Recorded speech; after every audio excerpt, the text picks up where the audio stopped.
A gente, antes de entrar aqui ao vivo, estava conversando sobre a pandemia e o SUS. Queria te levantar essa bola para você me falar sobre isso de uma forma um pouco mais aberta.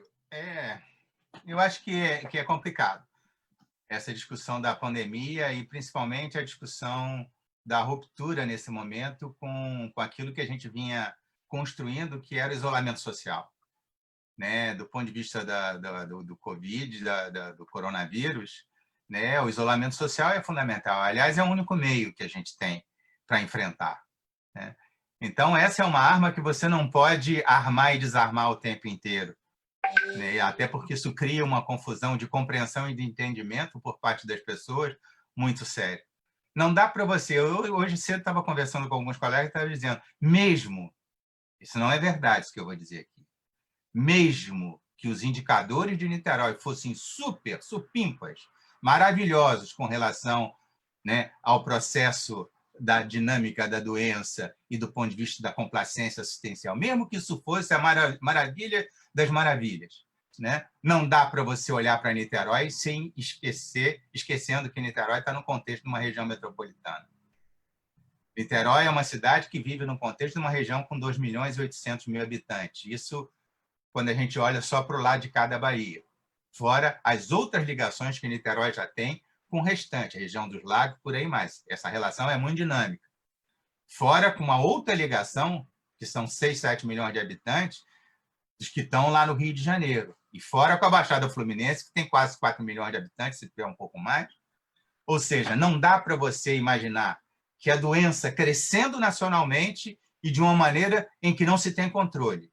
Não dá para você imaginar que a doença crescendo e avançando de uma maneira desordenada e descontrolada no estado do Rio de Janeiro, e particularmente no nosso entorno, dos nossos vizinhos.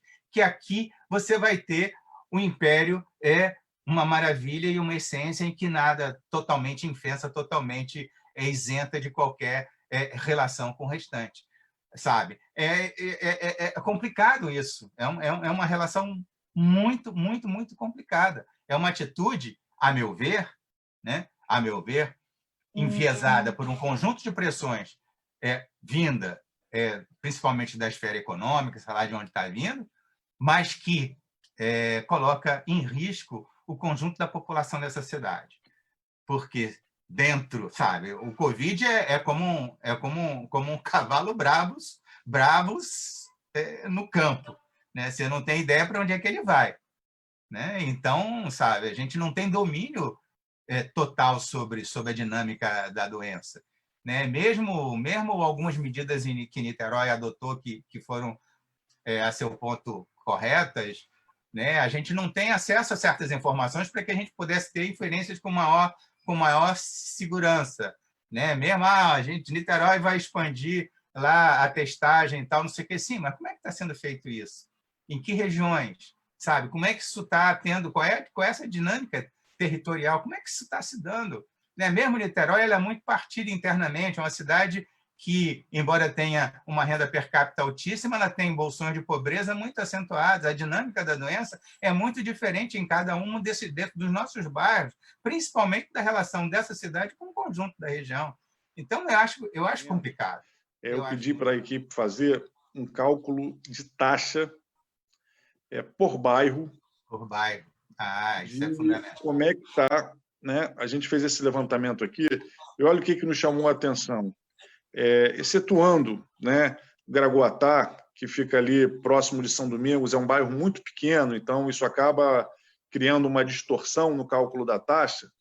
Isso. A gente vê que bairros da Zona Norte e da Zona Leste, majoritariamente, ocupam aí lugares de destaque dentre os bairros com maior contaminação. Matapaca, Badu, Santa Bárbara, a região oceânica também está com, né, Barreto, a região oceânica também está com um número crescente de contaminados, com a taxa, mas nos chama a atenção que a gente vê um crescimento, especialmente, aí estamos na segunda coluna, né, já é a partir do 11º bairro, Caramujo, depois Várzea das Moças, e os bairros mais tradicionais da Zona Sul, né, e de maior poder aquisitivo da região oceânica, que tem, por exemplo, Cambuinhas, Itacoatiara, que não tem favelas, vão sendo jogados para o final da fila, né? Icaraí, Itacoatiara, Cambuinhas, são bairros que a taxa de infecção é muito pequena.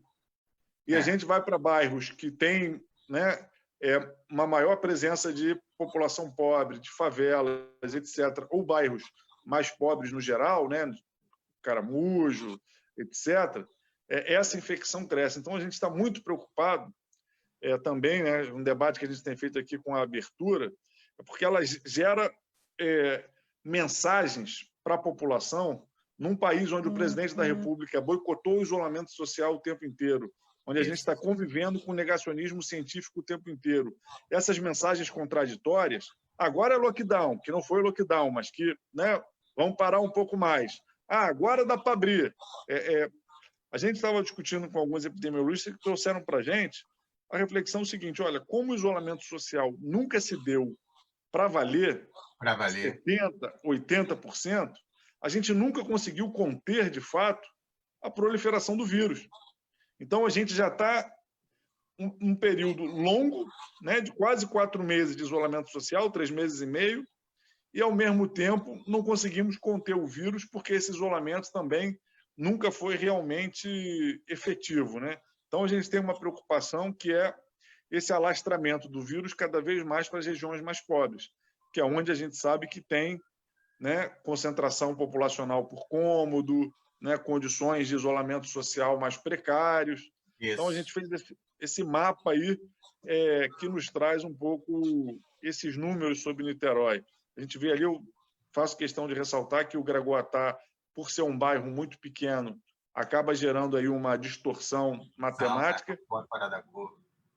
Mas, na sequência, vem Matapaca, Jurujuba, que é um bairro está na Zona Sul, mas é um bairro também com uma população né, de pescador e tudo mais.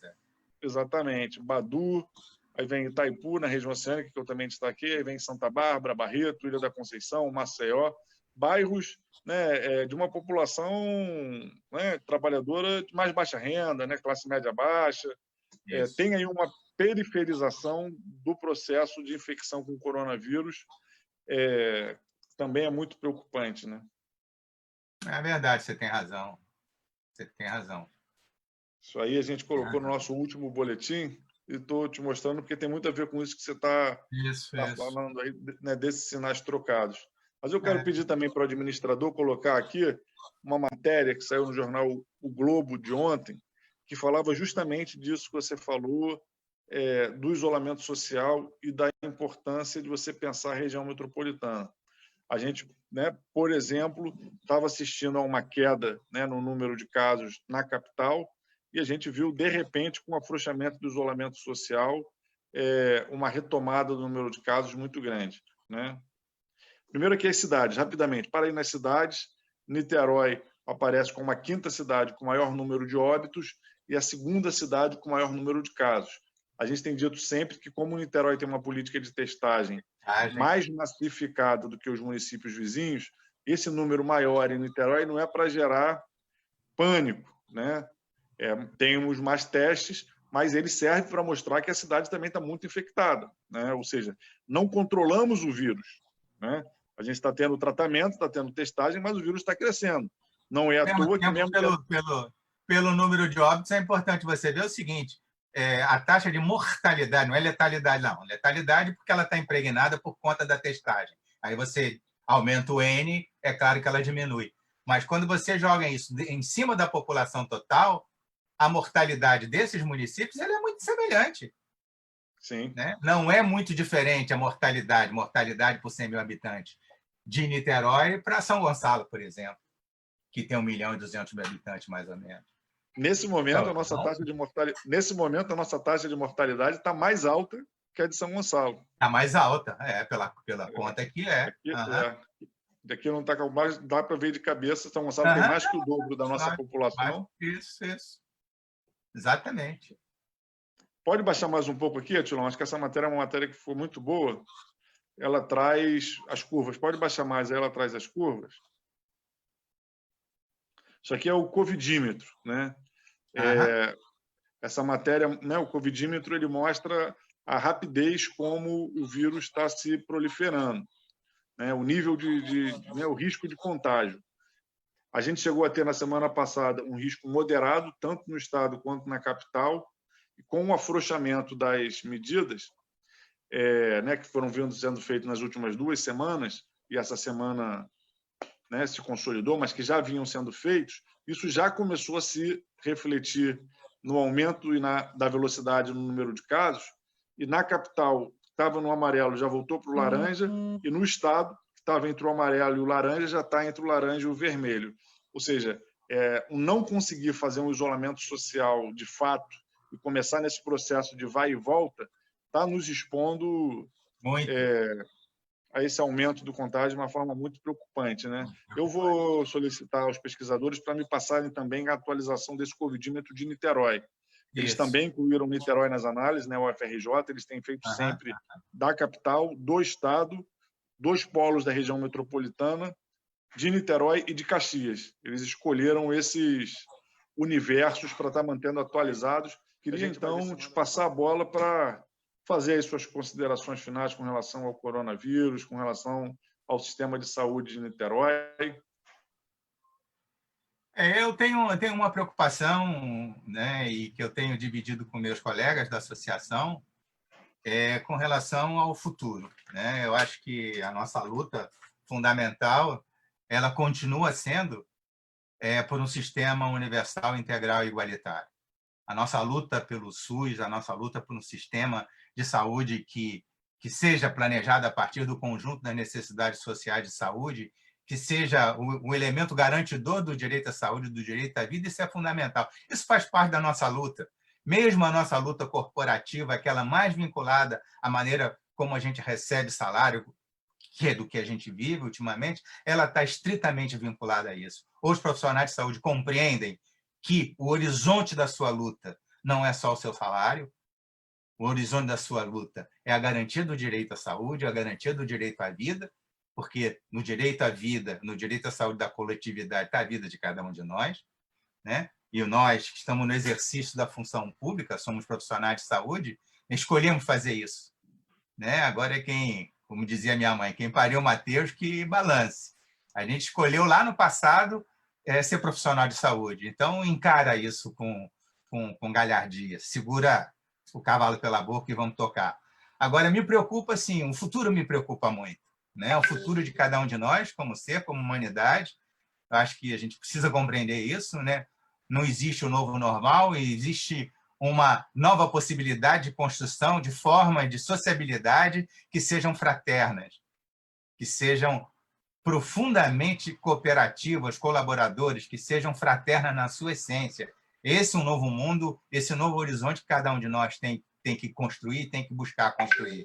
E me preocupa, assim, né, que a gente não se dá conta, nesse momento, né, com relação à questão, eu fico assim, né, por trás de qualquer gesto tem uma intenção, né, que para mim são sempre muito claras. Quando, ao arrepio de você ter a deterioração de estruturas formais de prestação de atendimento, tipo leitos hospitalares, como a gente tem no município do Rio de Janeiro, vários hospitais com vários leitos desabilitados, e, ao mesmo tempo, você constrói estruturas intermediárias que vão ser desmontadas, em que as pessoas também são contratadas de formas precárias, os leitos são precários, as pessoas são precárias, aquelas condições são precárias porque são temporárias.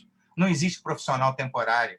Esse profissional é para a vida, não existe atenção temporária, a atenção é para a vida. Ou a gente, sabe, muda esse conceito, e essa preocupação eu trago agora para o nosso ambiente do município de Niterói com relação àquele hospital da região oceânica. Ele não pode ser compreendido como uma estrutura temporária. Ele tem que ser compreendido como uma estrutura definitiva dentro dessa cidade. Mas, para além dele, nós temos que reabilitar hospitais e estruturas que já existiam e que foram desabilitados ao longo do tempo dentro da cidade de Niterói. Hospital Orense de Freitas, hospital que já foi uma excelência do ponto de vista da cirurgia, foi uma referência, eu dei plantão naquele hospital, né, com N cirurgiões, pessoas do mais alto gabarito, né? E, no entanto, ele foi se extinguindo, foi se desmilinguindo né? Ele já teve 100 e tantos leitos, com unidade de terapia intensiva, era um hospital em que a ciência vibrava o tempo inteiro, em que você tinha profissionais vibrantes. Hoje em dia ele está tímido lá, está servindo como o lugar onde você coloca pacientes para poder desocupar outros espaços, sabe? Isso é a negação da história, até porque tem um detalhe: Orense de Freitas era um hospital vinculado à estrutura sindical dessa cidade. Antes de ser, lá atrás, antes de ser municipal, ele foi do INPS, e antes de ser do INPS, ele era um hospital vinculado ao Sindicato dos Marítimos, que tinha uma tradição de luta nessa cidade. Então, aquele hospital tem uma tradição de vínculo muito forte com a classe trabalhadora e não pode ser abandonado. Outra estrutura que não pode ser abandonada é o Hospital Universitário Antônio Pedro. Me impressiona quando eu vejo o comportamento diferenciado, principalmente, né? Quando eu vejo o Hospital Universitário da USP, o Hospital das Clínicas da Universidade de São Paulo, em que, no momento da Covid, no momento do coronavírus, os médicos e os profissionais de lá ampliaram o número de leitos de terapia intensiva, assim, para fazer pesquisa, para fazer assistência, para se envolver dentro desse processo. Não tem essa de dizer que é um hospital universitário, não é um hospital de assistência. O hospital universitário é um hospital de assistência porque a assistência está vinculada estritamente e profundamente ao ensino. É a partir da assistência que a gente aprende. Eu trabalhei na emergência do Hospital Universitário Antônio Pedro, que sempre foi porta aberta. Não tem esse papo de urgência referenciada, sabe? A urgência é o lugar onde o sofrimento se expressa e onde você tem que habilitar profissionais que consigam discernir o que é simples do que é complexo, do que precisa de uma grande intervenção. A UFRJ aqui no Rio abriu 200 leitos nessa. Pois é. E o Hospital Universitário Antônio Pedro abriu 12 leitos, sabe? É uma brincadeira. Um hospital que, na minha época, tinha 480 leitos. 480 leitos, tem 100 e qualquer coisa. Não chega a 200 leitos o Hospital Universitário Antônio Pedro. Sabe? Não dá, não dá, não dá. O Hospital Carlos Tortelli é um hospital complicado por si só, porque era uma estrutura ambulatorial que foi sendo transformada, mas precisa ser transformada dentro de um projeto convincente para definir o seu perfil, não a partir de si, definir o seu perfil a partir do conjunto de base, da base assistencial em eixo dessa cidade.